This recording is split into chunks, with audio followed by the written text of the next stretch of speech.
Hey everybody, Hake Hardware here, and in this video I'm just going to talk about ComfyUI and my AMD 680M.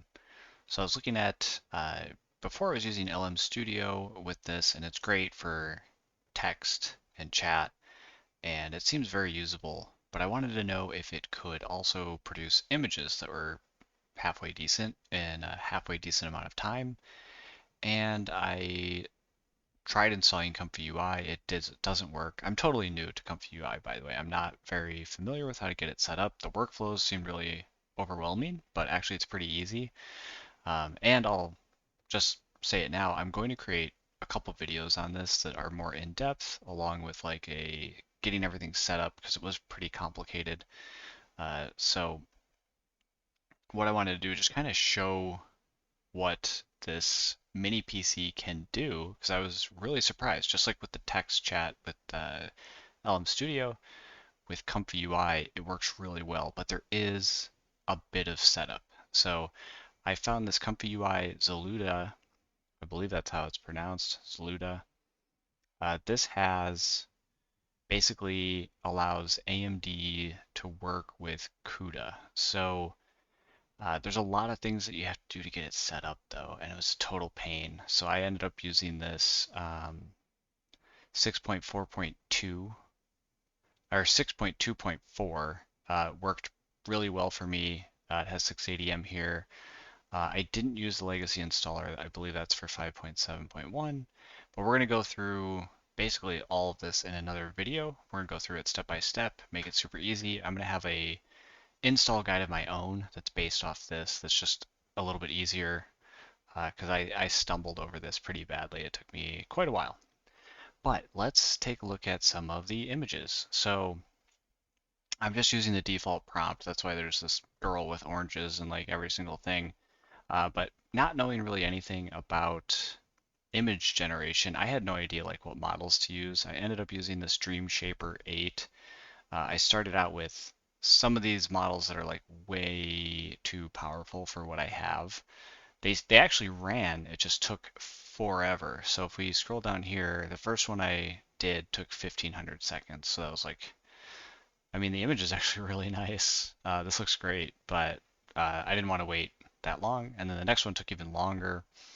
And then I did another one and it took, that's like 5 minutes, I guess. Again, the image is really nice. And it took this long because there's a little weird quirk with using this, which is every time you change your model, it has to like recompile something or other.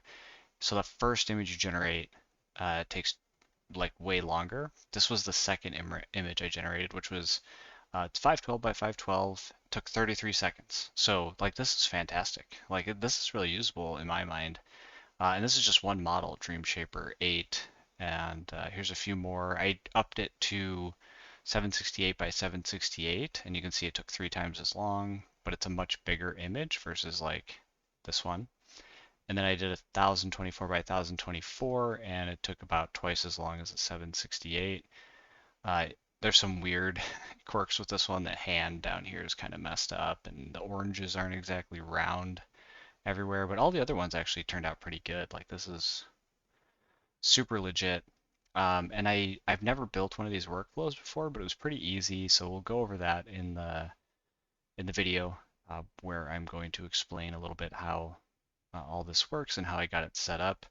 So here are like some of the other models that I used. And then there's like, well, that's this one actually. And then I use this OmniGen one, which is turned out okay. It did like the little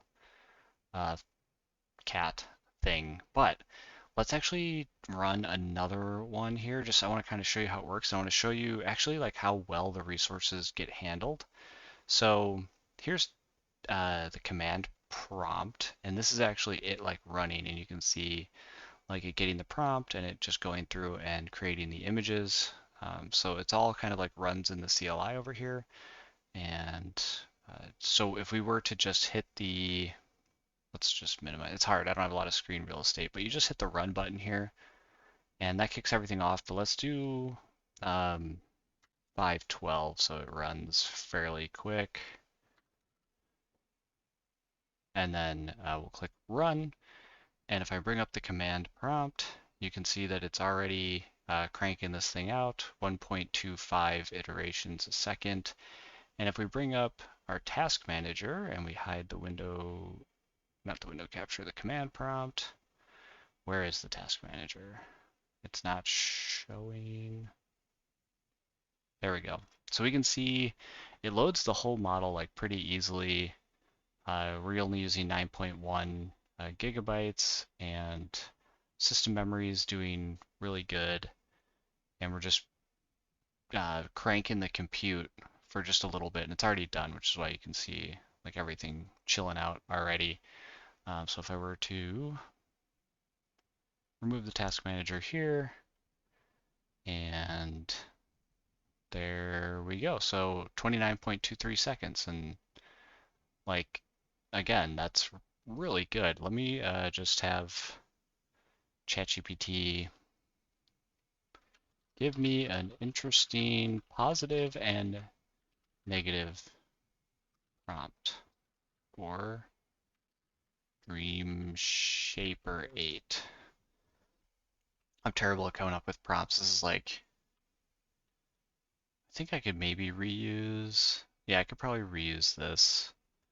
We'll do a positive prompt here. Just delete that, paste that in. So we're gonna do a mystical enchanted forest, a twilight glowing mushrooms, blah, blah, blah. So this is more like an abstract one. And let's just hit run, see what happens. So yeah, this cranks it out pretty quick. I'm always surprised. And for those of you that aren't used to ComfyUI, these like prompts may seem a little overwhelming at first, but it's actually pretty easy. At least for the basic workflows. I haven't done anything super advanced for just like the Stream Shaper 8. It's really easy. All right, cool. Yeah, so I mean that's pretty legit. Love it. So anyways, I just wanted to share that. Actually, one more thing I'll show, which is, so this is what I actually have. This 365, it's on sale, I guess. I always see it at around 365, so I don't really think it's on sale, but it's just the GMKtec M7, 32 gigs of DDR5 RAM, and I think the DDR5 is probably, you want a DDR5 model, and the 6850H, which comes with the 680M integrated graphics. So like $365, and like I can generate images. LM Studio works great. You have to use the smaller models, and like of course you're not going to get, you know, what you would with like a 4090 or 5090 or something like that. I'm going to be doing like some comparisons with my 5060 Ti system. I've got two of those GPUs in there. I'm going to test with 1 and 2 and just kind of see how, because I mean, like this is literally less than the cost of one 5060 Ti. And if you up this to like 64 gigabytes of DDR5, I mean, because it's shared system memory, it's going to perform really well, I assume. So anyways, I wanted to share and let you know there's going to be a bunch of videos on getting like these mini PCs. I might even try and like test out other mini PCs. I've got an Intel one. I don't know if you can even do it with an Intel one. Intel like integrated in the CPU, but I might try out, like I'd love to see like a 780M, or I think there's like what, like a 980 now M or something. I think they skipped 880. Uh, Anyways, I'm just getting new into this space and it's pretty cool. So feel free to subscribe. There's going to be a bunch more videos on getting these mini PCs going. So thanks for watching, and I'll see you in the next one.